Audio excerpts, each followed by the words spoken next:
여러분, 세상 모든 나라들은 그 나라의 정체성을 밝히는 헌법을 가지고 있습니다.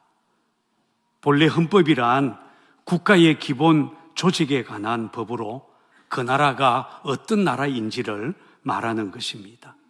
만약 헌법에 군주국이라고 되어 있다면 그 나라의 주인은 군주가 되는 것이고, 민주공화국이라고 되어 있으면 그 나라는 민주주의 국가입니다. 여러분, 우리나라 대한민국의 헌법 제1조는 어떻게 되어 있을까요? 제1조 1항은 대한민국은 민주공화국이다. 2항은 대한민국의 주권은 국민에게 있고 모든 권력은 국민으로부터 나온다입니다. 말하자면 우리나라는 민주주의 국가요, 국가의 주인은 국민이라는 말입니다. 우리 감리교회에도 헌법이 있습니다. 교리와 장정이라고 부르는데, 우리 감리교회가 어떤 교회인지, 감리교인은 어떻게 교회 생활을 하는지를 말하고 있습니다. 그런데 성경에도 이런 헌법과 같은 것이 있습니다. 하나님의 백성이란 어떤 존재인지, 하나님과 어떤 관계를 맺고 이 땅을 살아야 하는지를 명시하는 것입니다. 그게 무엇일까요? 바로 십계명입니다. 십계명이 헌법이라고 한다면 율법은 그 헌법을 시행하는 일종의 시행 규칙이라고 할 수 있습니다. 십계명을 가리키는 히브리어는 아세레트 하드바림입니다. 직역을 하면 10개의 말씀, 영어로는 The Decalogue이라고 부릅니다. 알다시피 하나님은 이스라엘 자손들을 애굽에서 구원하여 시내산으로 인도하셨습니다. 그리고 그곳에서 그들과 언약을 맺고 그들을 여러 민족 중에서 하나님의 소유, 제사장 나라, 거룩한 백성으로 삼으려고 하셨습니다. 그래서 하나님은 시내산에 강림하셨죠. 모세를 산 위로 불러서 십계명과 율법을 주었습니다. 자, 그러면 십계명에는 어떤 내용이 담겨 있겠습니까? 오늘 우리가 읽은 본문 3절에서 17절에 보면 10가지의 계명이 나옵니다. 그 첫째 계명은 나 외에는 다른 신들을 내게 두지 말라입니다. 여호와 하나님 유일하심 참 하나님이시니 다른 신들 찾지도 말고 하나님을 다른 신들과 비교도 하지 말라 하는 것입니다. 두 번째 계명은 너를 위하여 새긴 우상을 만들지 말고 그것들에게 절하지 말며 섬기지 말라입니다. 사람이 아무리 정교하게 나무를 깎고 돌을 다듬어서 어떤 형상을 만들었다 하더라도 그것은 그냥 나무요 돌이지 그게 하나님 되는 것은 아니라는 말입니다. 세 번째 계명은 너는 내 하나님 여호와의 이름을 망령되게 부르지 말라입니다. 하나님의 이름을 헛되이 거짓되게 부르지 말라는 것입니다. 네 번째 계명은 안식일을 기억하여 거룩하게 지키라입니다. 여러분, 안식일 하나님의 날입니다. 일주일 중에 6일은 우리 자신을 위해 살지만 안식일에는 반드시 하나님께로 와서 예배하고 몸과 마음이 쉬는 날이 되어야 합니다. 다섯째 계명은 내 부모를 공경하라입니다. 사람 관계에 있어서 마땅히 지켜야 할 것 가운데 하나님은 제일 먼저 내 부모를 공경하라 말씀하셨습니다. 기독교에 대해서 오해하는 사람들은 기독교 신앙에는 마치 효에 대한 가르침이 없는 것처럼 오해합니다. 아닙니다. 사실 가정의 중요성과 효에 대해 가장 분명하게 가르치는 것이 성경입니다. 불교는 가정에 대해 가르침이 없습니다. 유교는 사람 관계에서 지킬 것에 대해 효보다는 충과 신을 먼저 말합니다. 그러나 성경만은 사람으로서 마땅히 지켜야 할 것 중에 부모 공경이 가장 먼저라고 가르치고 있습니다. 6번째 계명은 살인하지 말라. 7번째 계명은 간음하지 말라. 8번째 계명은 도둑질하지 마라. 9번째 계명은 내 이웃에 대해 거짓 증거하지 말라. 거짓말하지 말라. 그리고 10번째 계명은 내 이웃의 집을 탐내지 말라입니다. 근데 흥미있는 것은 사람 관계에서 지켜야 할 5번째 계명에서 10번째 계명 중에서 그 중간에 나오는 살인하지 말라, 간음하지 마라, 도둑질하지 말라, 내 이웃에 대해 거짓 증거하지 말라라는 규정은 겉으로 드러나는 행동에 대한 것이지만 5번째 계명, 내 부모를 공경하라. 10번째 계명, 내 이웃의 집을 탐내지 말라 하는 것은 행동이 아니라 마음의 상태를 말하는 것입니다. 아직 행동으로 드러나지 않았지만 이미 마음속에 품고 있는 것 하나님이 보시겠다 하신 것입니다. 마치 하나님은 이렇게 묻는 것 같아요.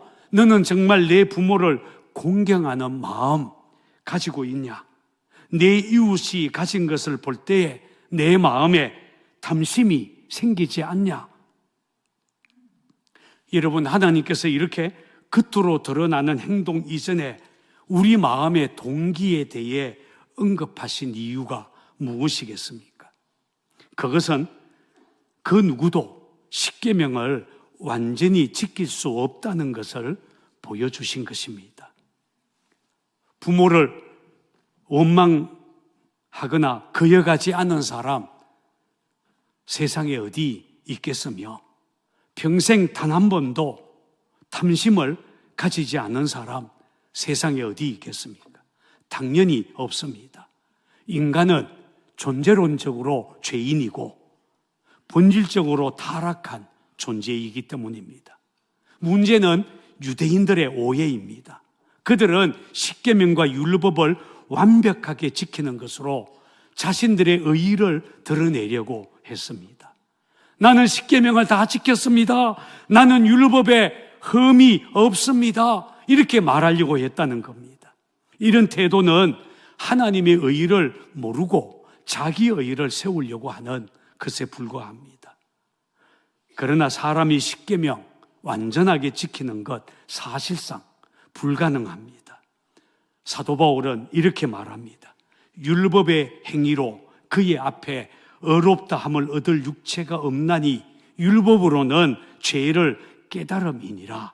이제는 율법 외에 하나님의 한 의가 나타났으니 율법과 선지자들에게 증거를 받은 것이라. 곧 예수 그리스도를 믿음으로 말미암아 모든 믿는 자에게 미치는 하나님의 의인이 차별이 없느니라. 그렇습니다. 율법으로 의롭다함을 얻을 사람 세상에 아무도 없습니다. 그래서 하나님은 율법 외에 율법 말고 다른 길을 열어주셨습니다. 율법과 선지자들이 정언한 것입니다. 바로 하나님이 이 땅에 보내주신 구원자 예수 그리스도를 믿는 길입니다. 예수님이 내 죄를 담당하고 십자가에서 죽으셨다, 나 대신 형벌을 받으셨다 하는 것을 믿으면 그 믿음으로 의롭다함을 받습니다. 그러면 여러분, 하나님은 왜 이스라엘 자손에게 십계명을 주셨을까요? 완전히 지킬 수도 없는 십계명 왜 그들에게 주셨겠습니까? 그 이유는 그들이 하나님의 은혜로 구원받고 선택받은 하나님의 백성이라는 정체성을 분명하게 가지도록 하기 위함이었습니다.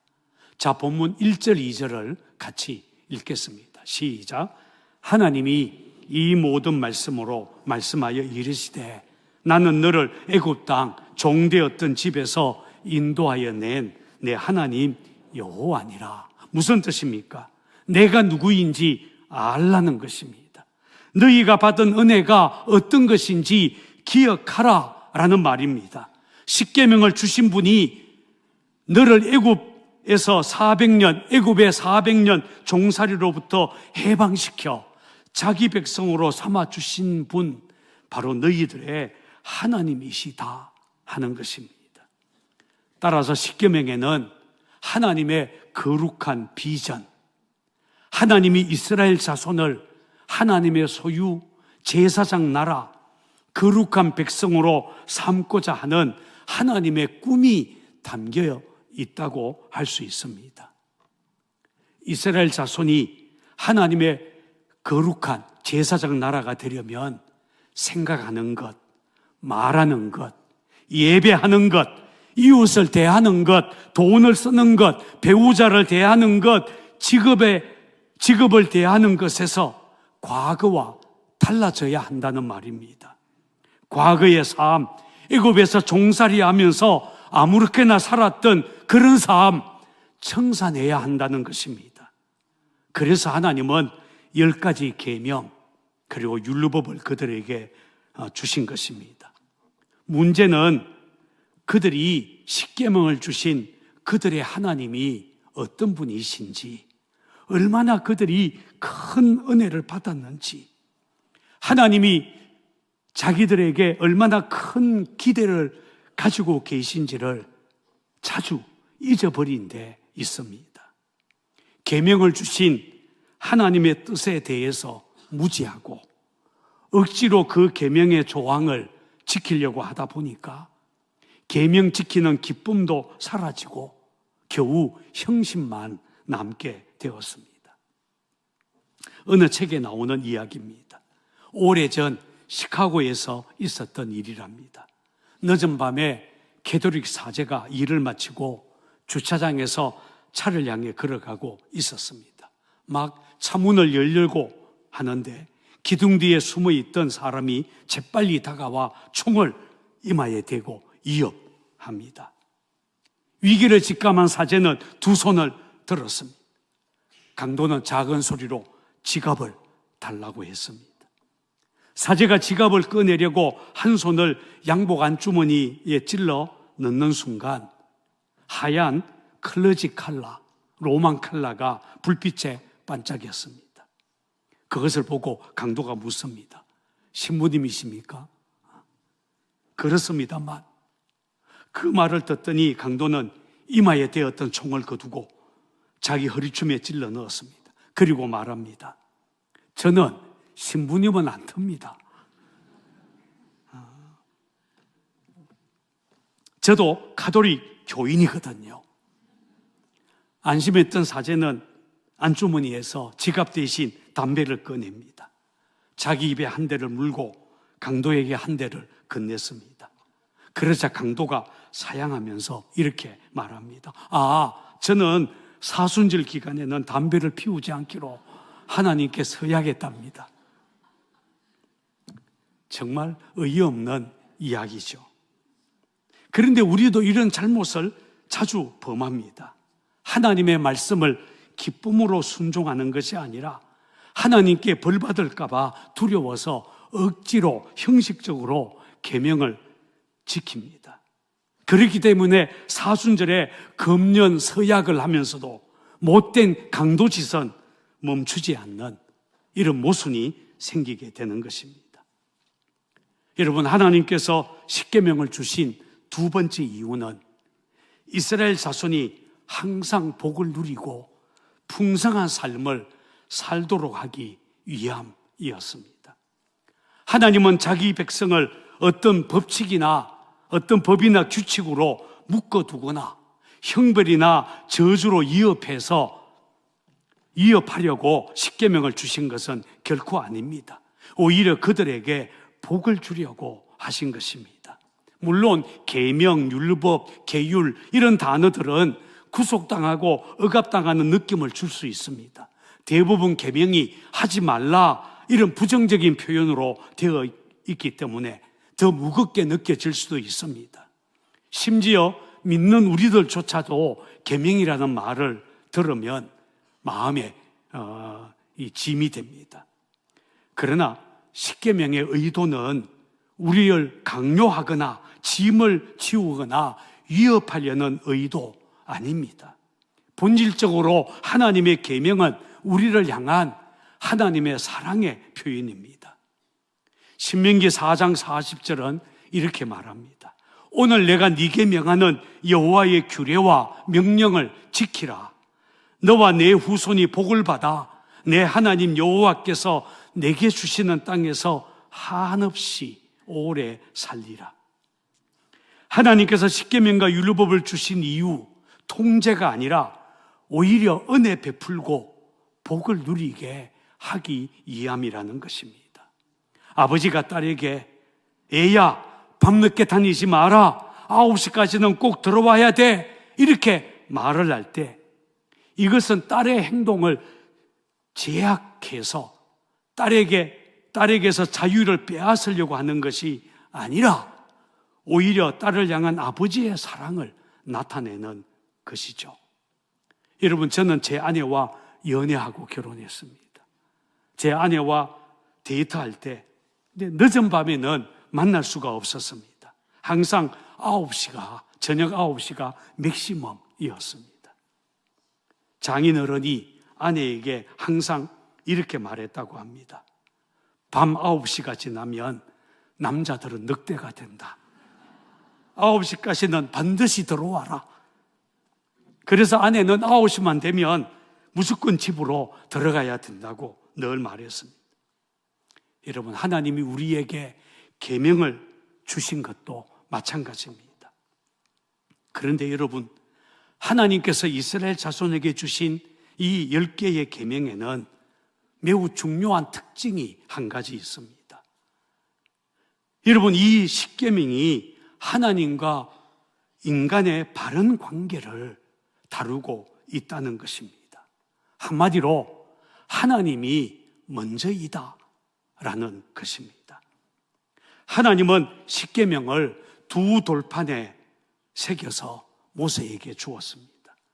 구약학자들은 첫 번째 돌판에는 이스라엘 자손이 하나님을 어떻게 섬겨야 하는지에 대한 첫 번째 계명에서 네 번째 계명까지가 새겨져 있고, 두 번째 돌판에는 사람 관계에서 지켜야 할 다섯 번째 계명에서 10번째 계명까지가 기록되어 있다고 주장을 합니다.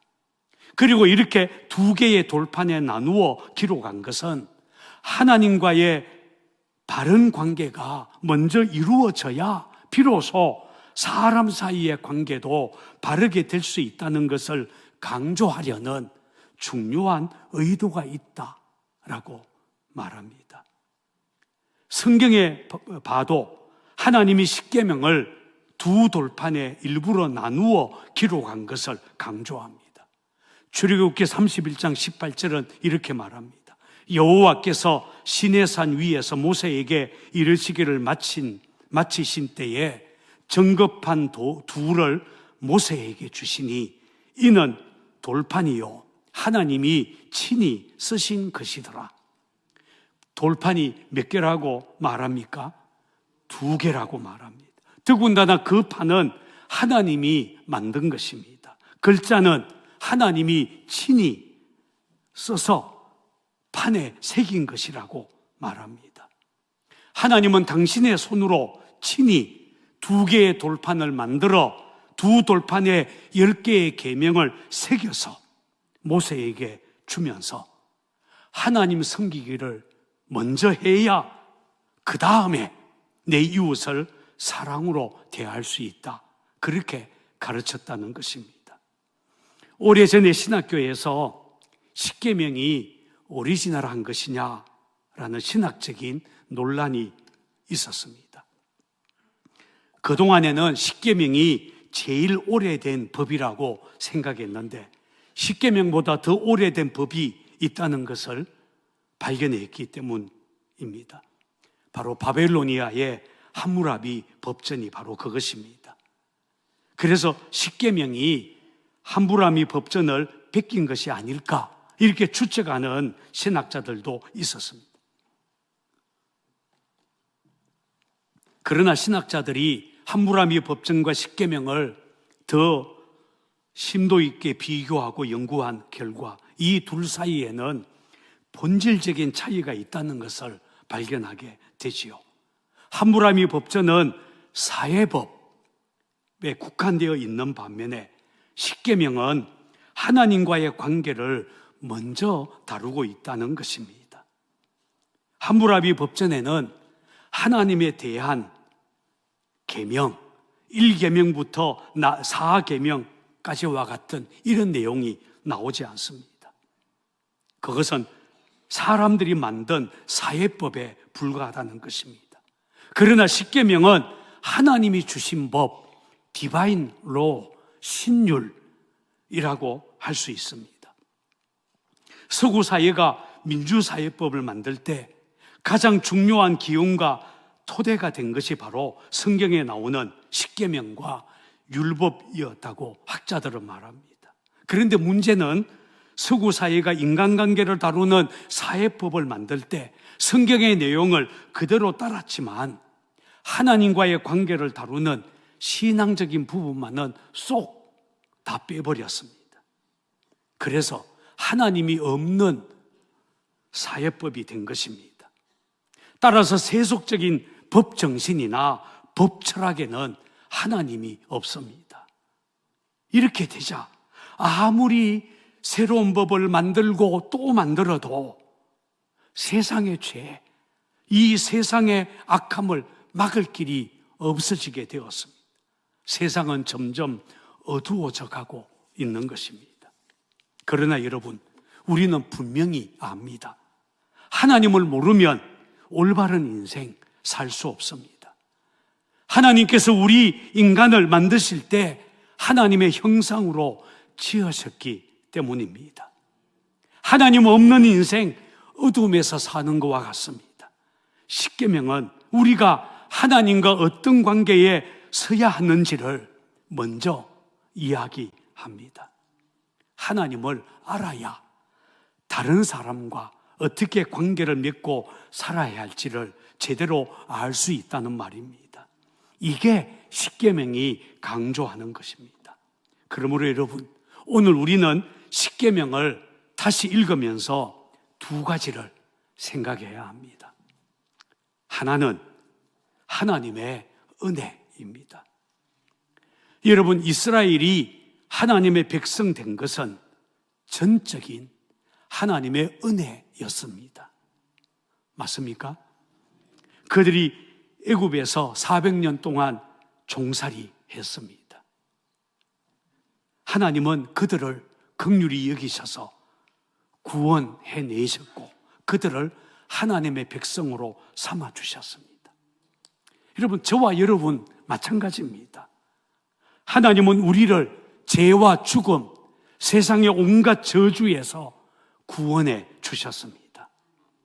그러니 우리는 십계명을 읽을 때, 또 하나님의 말씀을 읽을 때 우리에게 베풀어 주신 하나님의 은혜를 먼저 감사해야 할 것입니다.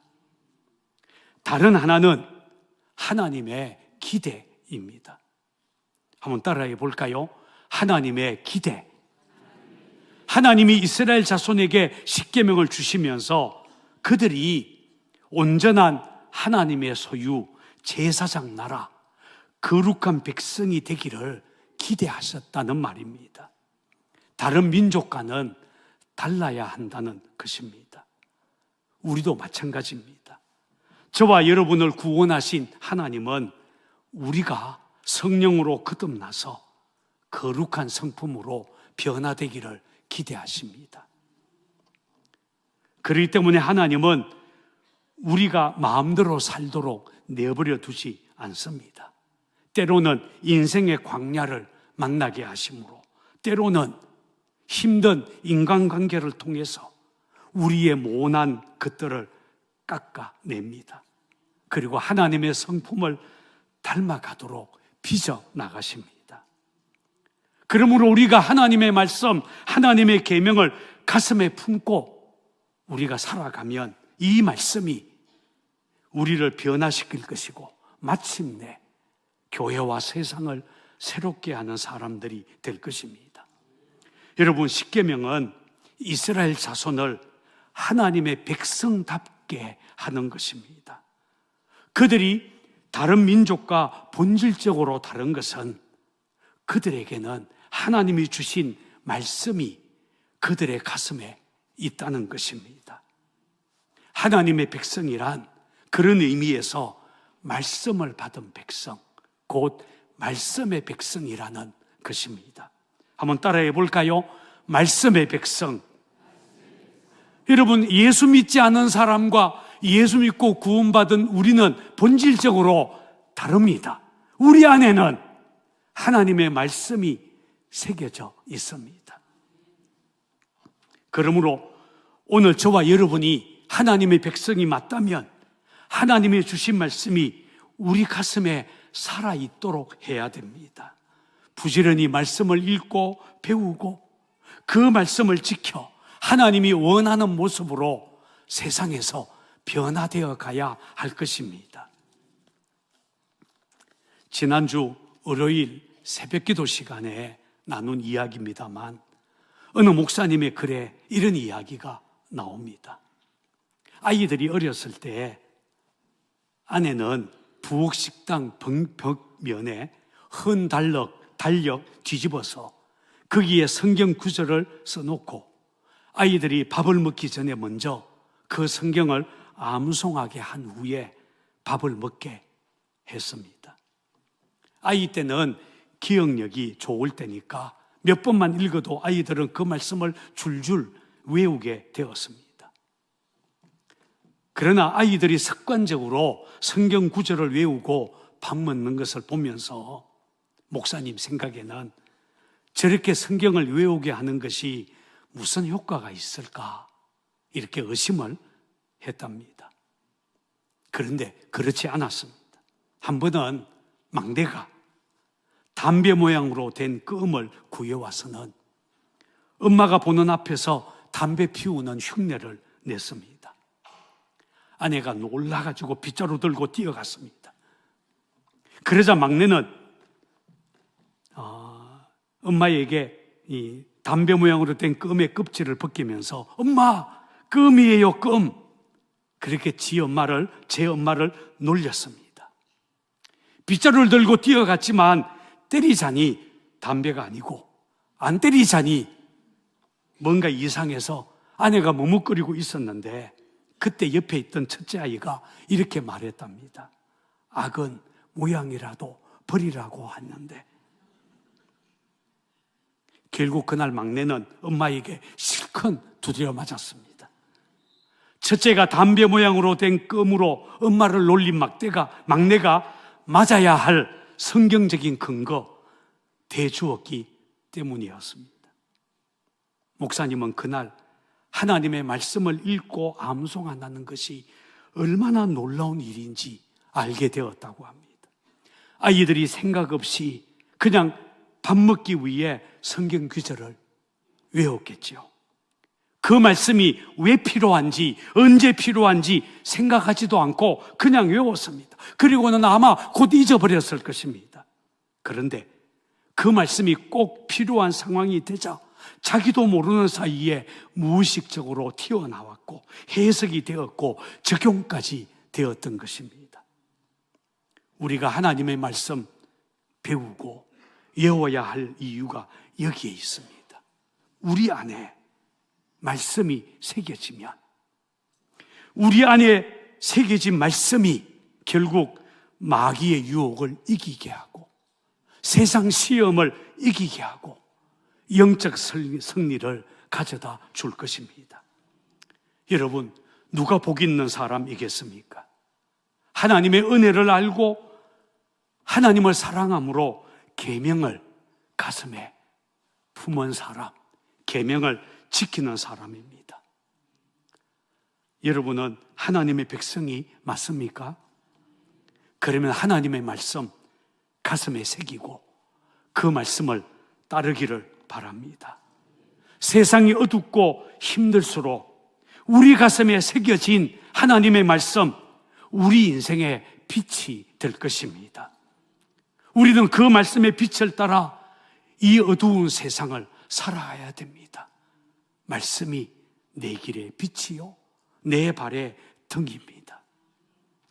그러니 여러분, 저와 여러분들의 가슴에 하나님의 말씀 잘 새겨지도록 하나님의 말씀을 잘 배우고 듣는 저와 여러분이 되기를 주의 이름으로 축원을 드립니다.